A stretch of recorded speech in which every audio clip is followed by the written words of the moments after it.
नमस्कार मित्रांनो, तुम्हाला जर जीएसटीचा खेळ समजायचा असेल तर तुम्हाला फॉरवर्ड चार्ज काय, रिव्हर्स चार्ज काय हे समजणं अत्यंत गरजेचं आहे. नाही तर काय जीएसटी तुम्हाला 50% समजणारच नाही. तर आज आपण डिस्कस करणार आहोत की एक्झॅक्टली रिव्हर्स चार्ज मेकॅनिझम काय असतं आणि फॉरवर्ड चार्ज पण काय असतं. तो व्हिडिओ तुम्ही शेवटपर्यंत बघा आणि अशा भन्नाट नॉलेजसाठी आमचा आयटॅपचा युट्यूब चॅनल लगेच सबस्क्राईब करा आणि तुमच्या मित्रांबरोबर व्हिडिओ आवडला तर शेअर करा, लाईक करा, कॉमेंट करा. तर मित्रांनो, जीएसटी आपण दोन प्रकारे भरतो. One is a forward charge, second असतं रिव्हर्स चार्ज. ना what is forward charge? Let's understand. जेव्हा कुठलंही ट्रान्झॅक्शन होतं, गुड्स असो किंवा सर्व्हिस असो, दोन लोक इन्व्हॉल्ड असतात. One is a supplier and one is a recipient. या सिंपल लँग्वेज मध्ये one is a seller, one is a buyer. तर सेलरला मी तर म्हणले प्रोव्हायडर अँड बायरला म्हणले रिसिपेंट. सो पहिली जी केस आहे ती आहे फॉरवर्ड चार्ज. म्हणजे तुम्ही जे आतापर्यंत जेवढे काही ट्रान्झॅक्शन केले, तुम्ही कुठे जीएसटी भरला नाही. तुम्हाला ज्यांनी सर्व्हिस दिली आहे या ज्यांनी गुड सप्लाय केले, तुम्ही त्यांना टॅक्स दिला आणि त्यांनी गव्हर्नमेंटला देऊन टाकला. जसे तुम्ही मोबाईल फोन घेतला, मोबाईलवर तुम्ही जीएसटी पे केला त्या माणसाला आणि त्या माणसाने गव्हर्नमेंटला भरला. सो जेव्हा सप्लायर तुम्हाला जीएसटी चार्ज करतो, that is called as a forward charge. इथे एक्झाम्पल मध्ये बघा, ए इज द प्रोव्हायडर. ए ने बीला सर्व्हिस प्रोव्हाइड की, तो बी कोण आहे? आपला रिसिपेंट आहे. So he is the supplier and he is the recipient. त्याने सप्लाय केलं, त्याने बिल दिलं, बिल मध्ये व्हॅल्यू आणि जीएसटी दोन्ही ऍड करून दिलं. बीनी याला पूर्ण पेमेंट केलं आणि मग बीनी काय केलं? गव्हर्नमेंटला जीएसटी पे केला. याचं तुम्ही ऑब्झर्व केलं, गव्हर्नमेंटला जीएसटी कोणी पे केला? एनी पे केला. नो डाऊट कलेक्ट तुमच्याकडनं झालाय, पण तुम्ही गव्हर्नमेंटला पे केलाय का? नाही. पे कोणी केला? सप्लायरने केला, प्रोव्हायडरने केला, and that is called as a forward charge. So what is forward charge in simple language? Where supplier collect tax and pay to the government. So तुम्ही आता विचारा, तुम्ही जेवढ्या काही गोष्टी खरेदी केल्या, तुम्ही दिवाळीमध्ये कपडे खरेदी केले असतील, मोबाईल खरेदी केलाय, कार परचेस केली आहे, लॅपटॉप परचेस केलाय, तो ह्याच्यावर आपण जीएसटी पे करतो. तुम्ही आपला क्लास जॉईन केलाय, त्या क्लासच्या फीसवर पण जीएसटी आहे. सो असे बहुत सारे एक्झाम्पल्स आहेत. अच्छा, सगळीकडे जीएसटी नसतो, काही काही ठिकाणी जीएसटी एक्झाम पण असतो. Not every service and every goods is taxable. मी गोष्ट करतो जिथे टॅक्सेबल आहे त्याचीच. सो तुमच्यावर जीएसटी कलेक्ट होईल आणि गव्हर्नमेंटला पे होईल. That is called as a forward charge. So where supplier pays tax to the government is called as a forward charge. Reverse charge exactly opposite. तुम्ही करेक्ट ओळखलंय, तुम्हाला जीएसटी द्यायचा आहे. Now supplier will not pay GST. आणि याचं कारण काय, याचं logic पण तुम्हाला मी सांगणार आहे. फक्त पहिले कॉन्सेप्ट समजून घ्या. What is forward charge, what is reverse charge, मग त्याचे लॉजिक काय हे तुम्हाला सांगणार आहे. आता बघा, हे reverse charge example. Again A is आपला प्रोव्हायडर आहे, त्याने बी ला सप्लाय केलाय. सप्लाय गुड्सचा पण असेल, सर्व्हिसचा पण असेल.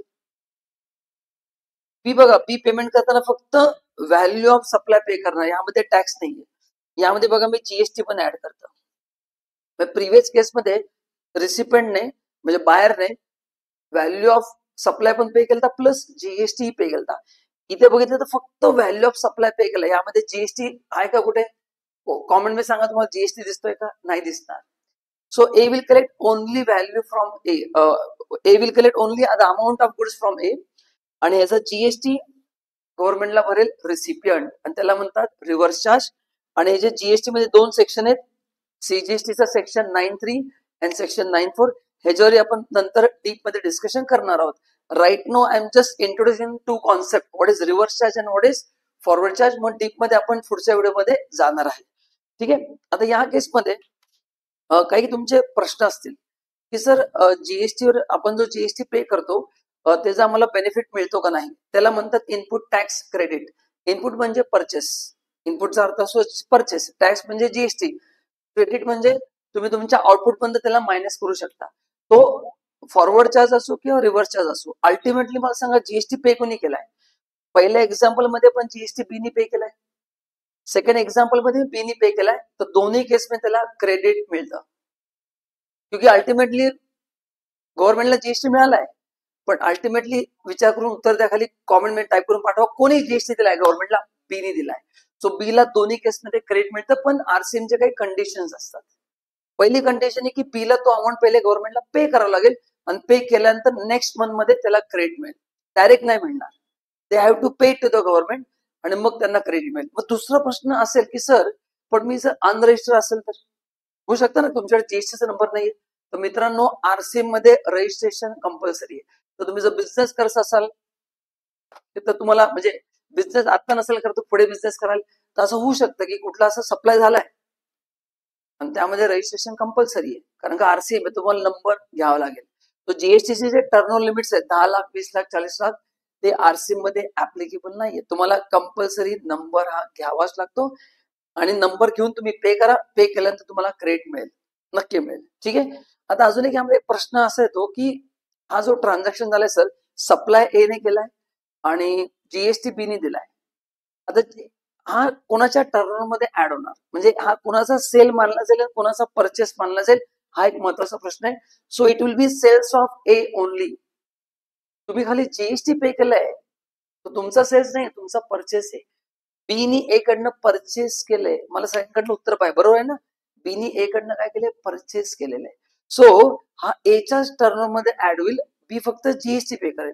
आता हे का महत्वाचं आहे, कारण का रजिस्ट्रेशन घेताना एला टर्नओव्हर बघावा लागतो. एला सपोज कंपोजिशन स्कीम में जायचंय, टर्नओव्हर चेक करावा लागतो. So it will be added in the turnover of A and bus GST is payable by B. So this is the difference between RCM and forward charge. हे कळलं असेल तर comment करा yes नाव आणि आमच्या चॅनलला सबस्क्राईब करा. असे खूप सारे व्हिडिओज आम्ही तुमच्याकडे घेऊन येणार आहोत. फक्त तुम्ही जर आम्हाला अजून इन्फॉर्मेशन दिली, तुम्हाला कुठल्या टॉपिकची व्हिडिओ पाहिजे तेही आम्ही बनवून देऊ. आता आरसीएम का आणलं गेलं है ना, आरसीएमचे खूप सारे लॉजिक आहेत. सगळ्यात पहिले की टॅक्स इव्हेजन कमी करण्यासाठी, करेक्ट ना. सेकंड, काही अनऑर्गनाइज सेक्टर होते जे जीएसटीचं कंप्लायन्स करत नव्हते, मग त्यांना जीएसटी ब्रॅकेटमध्ये आणण्यासाठी गव्हर्नमेंटने आरसीएम आणलं. पण यात आपल्याला आता डीप मध्ये याची गरज नाहीये. जसं तुम्ही यात काम कराल, प्रॅक्टिस कराल, तुम्हाला जास्ती कळेल. आता आपला पर्पज हा अकॅडमिक आहे. सो तुम्ही एवढंच लक्षात ठेवा, फर्स्ट इज टॅक्स इव्हेजन. कारण का जो रिसिपंट आहे त्याला पकडण्यासाठी, आणि लक्षात घ्या रिसिपंटने एकदा जीएसटी नंबर घेतला तर आरसीएम तर त्याला जीएसटी द्यावाच लागेल, प्लस तो जो सप्लाय करेल त्याच्यावर त्याला जीएसटी द्यावा लागेल. मग त्याचा टर्नओव्हर किती सगळं गव्हर्नमेंटला करेल. मग काही काही लोक अशी असतात की त्यांचा टर्नओव्हर जास्ती असतो पण ते रजिस्ट्रेशन घेत नाही, कारण ते दाखवतच नाही. पण आरसीएम मुळे त्यांना रजिस्ट्रेशन घेणं कंपल्सरी होतं. सो लाईक दिस टॅक्स इव्हेजन साठी हे गरज आहे. काही अनऑर्गनाइज सेक्टर्स आहेत जे लोक टॅक्स भरत नाहीत बरोबर, त्यांना पकडण्यासाठी आरसीएम लागलं. तिसरं एक्झाम्पल आहे इंटरनॅशनल. फॉर एक्झाम्पल माझा सप्लायर इंडियाच्या बाहेर, मी त्याकडनं काही इम्पोर्ट केले, सर्व्हिसेस इम्पोर्ट केलेत, गुड्स इम्पोर्ट केलेत. आता बघा तो तर इंडियाच्या बाहेर आहे, त्याला इंडियाच्या लॉ ऍप्लिकेबल होत नाहीयेत. मग त्याला जर जीएसटी नाही लागला तर कसं होईल. सगळेच लोक मग बाहेरनं इंडियात सप्लाय करायला लागतील. मग ह्यांना पकडण्यासाठी आरसीएम आणलं गेलं की अगर समजा मी बाहेरून काही गुड्स घेतोय, ज्याला आपण म्हणतो इम्पोर्ट ऑफ गुड्स, या सर्व्हिस मी इम्पोर्ट केला तर त्याच्यावरही जीएसटी लागतो अंडर आरसीएम. तर हे टॅक्स इव्हेजन होण्या म्हणून आरसीएम ची कॉन्सेप्ट आणली गेली. नाव आता तुम्हाला मी एक्झाम्पल देणार आहे, प्रॅक्टिकल एक्झाम्पल टाटा आयपीएल. तुम्ही सगळे टाटा आयपीएल बघता ना, करेक्ट ना. सो आता यामध्ये स्पॉन्सरशिप मध्ये तुम्हाला सांगायचंय, इथं मी एक्झाम्पल घेतले टाटा आयपीएल, टाटा आणि आयपीएल. एक्झाम्पल देतो, टाटाने 2000 कोटी दिलेत आयपीएल ला फॉर स्पॉन्सरशिप. म्हणजे जिथे आयपीएलच्या मॅचेस होतील टाटा आयपीएल नाव असतं, त्यांची गाडी पण असते, तुम्ही बघितलं असेल, भरपूर त्यांचं ब्रँडिंग असतं.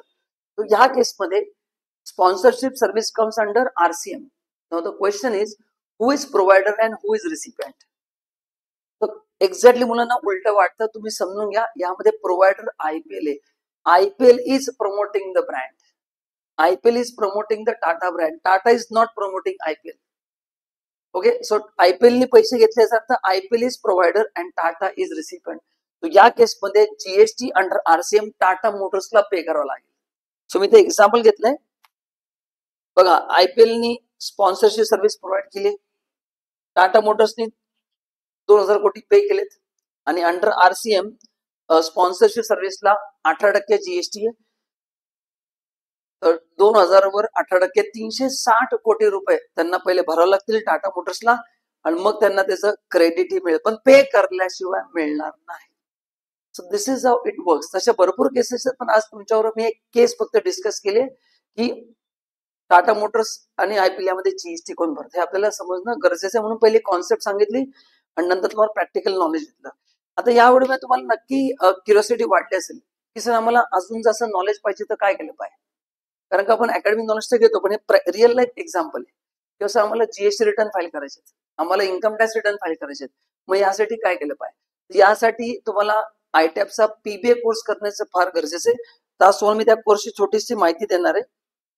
पण बिफोर दॅट समजा ह्या केस स्पॉन्सरशिप केसमध्ये एक पॉईंट फक्त राहायला शेवट सांगतो की रिसिपंट बॉडी कॉर्पोरेटचा असेल, बॉडी कॉर्पोरेट म्हणजे कंपनी असेल, ओके, तर आरसीएम असतो. जर बॉडी कॉर्पोरेट नसेल रिसिपंट तर मग फॉरवर्ड चार्ज अप्लाय होईल. म्हणजे एका इंडिव्हिज्युअलला स्पॉन्सरशिप दिली, विराट कोहलीला इंडिव्हिज्युअल, तर फॉरवर्ड चार्ज ऍप्लिकेबल होईल. मग provider will collect GST also, है ना. Provider will collect not only the amount of sponsorship but GST पण कलेक्ट करेल आणि मग होईल. सो हे तुम्हाला लक्षात ठेवायचे की जर रिसिपेंट बॉडी कॉर्पोरेट असेल म्हणजे सिम्पल लँग्वेज मध्ये कंपनी.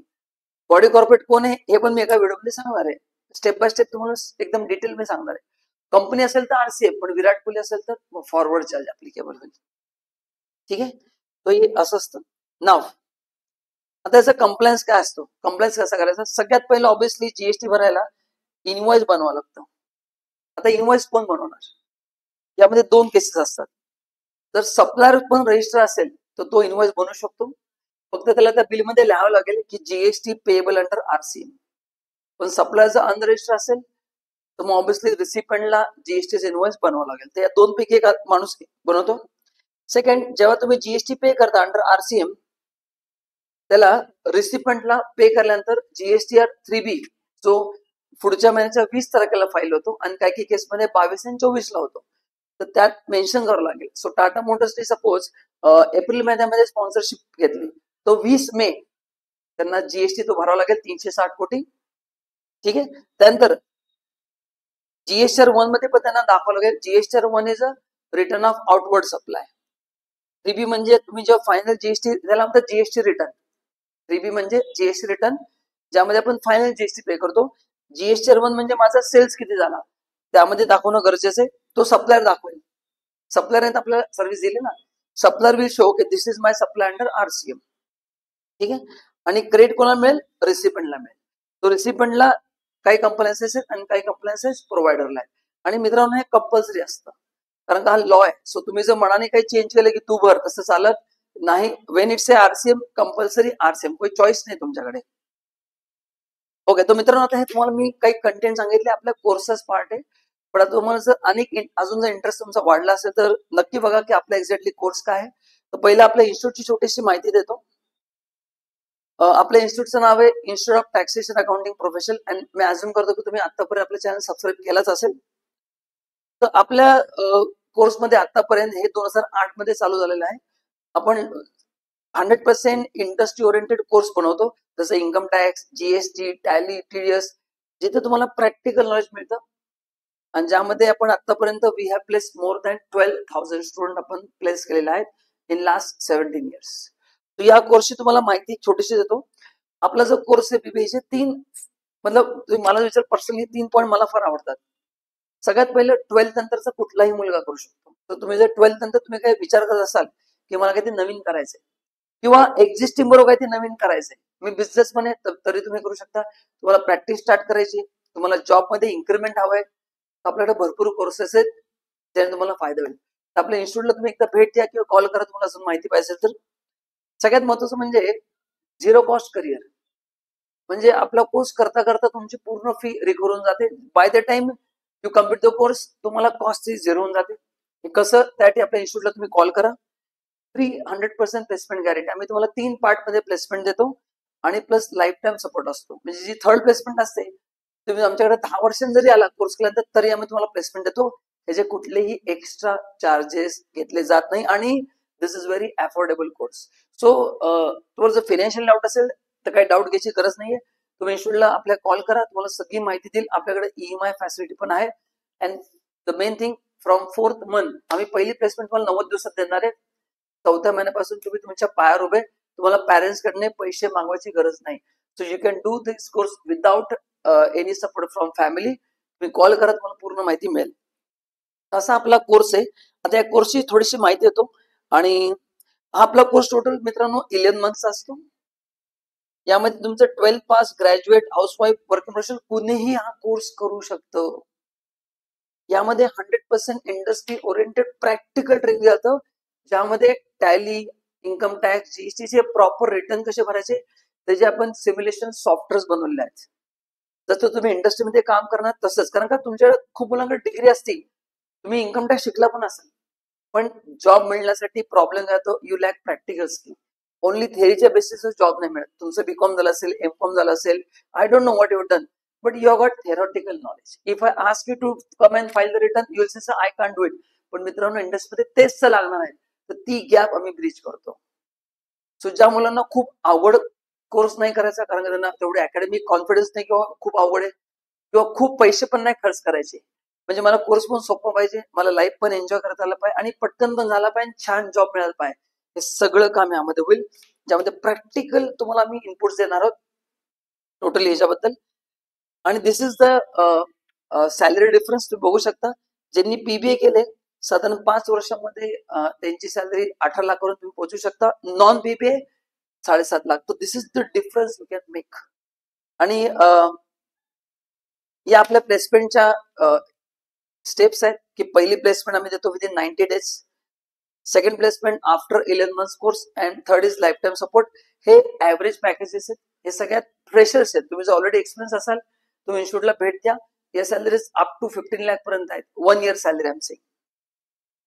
आणि जर पहिल्या 90 दिवसात तुम्हाला जॉब नाही मिळाला तर आम्ही 100% तुमची फीज रिटर्न करतो. This is the return guarantee, you need not worry.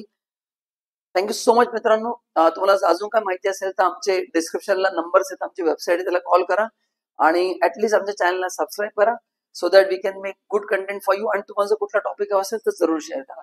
Thank you so much. And चांगलं वाटलं तुम्ही व्हिडिओ बघितला. लवकरच भेटूया. थँक्यू.